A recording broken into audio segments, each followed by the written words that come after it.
Well, you've heard this over and over. The Knicks are a win away from their first appearance in the Eastern Conference Finals in 25 years. They're up in Boston tonight, Game 5, trying to eliminate the Boston Celtics in their own building. Kate Rooney live on the floor at TD Garden in Beantown with more. Kate. Hey, Moose. Yeah, well, I'm calling this the friendly confines of TD Garden based on those two dramatic come-from-behind wins that the Knicks had in Games 1 and 2 here. Now, of course, if they want to repeat that, they're going to try not to fall into a double-digit hole for the fourth time this series. However, when they have, they've been able to dig themselves right out of it. Now, of course, that's been because of the play of guys like the captain, Jalen Brunson, but also Karl Anthony Towns and Josh Hart have displayed the grit and hustle that this team has epitomized all season long. There are a lot of Knicks fans on here tonight to cheer these guys on, but of course, one major difference. The Celtics will be without Jason Tatum, who had surgery on his ruptured Achilles tendon that he sustained in Game 4. And a few moments ago, Knicks head coach Tom Thibodeau talked about how different the Knicks approach could be without him.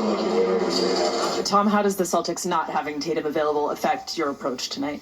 Well, we understand, when you look at the guys that they have, you look at Drew Holiday and Al Horford, we know Jaylen Brown, Pritchard, what White can do. This is a very talented team. And so they shoot threes, they play great defense, and we know we have to play for 48 minutes. They're very aggressive, and they're tough.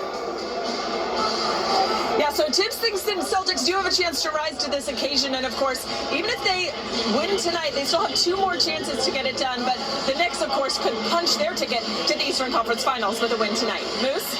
Kate, Game 4 Monday night, Perry mentioned during the pregame there was a little bit of a tense atmosphere on the floor at MSG. Saw the Knicks walking into the building. They look calm, cool, collected. What's the vibe there tonight?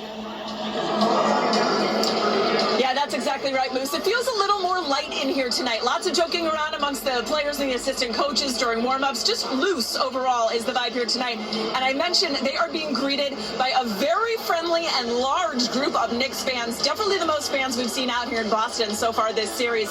So hard for them, I think, not to gain a little bit of confidence just from the excitement of these fans. Meanwhile, over on the Celtics side of things, not as tense as you might expect. A little joking around on that side, too. I think everybody feels like they want to come into this game just from the excitement of these fans. Meanwhile, over on the Celtics side of things, not as tense as you might expect. A little joking fans, definitely the most fans we've seen out here in Boston so far this series. So hard for them, I think, not to gain a little bit of confidence just from the excitement of these fans. Meanwhile, over on the Celtics side of things, not as tense as you might expect. A little joking around on that side, too. I think everybody feels like they want to come into this game loose and ready to go and not get too caught up in the emotions of the postseason, Moose. All right, thank you, Kate. Enjoy the game tonight. Great job today. The NFL schedule is officially released tonight, but the information already leaking out.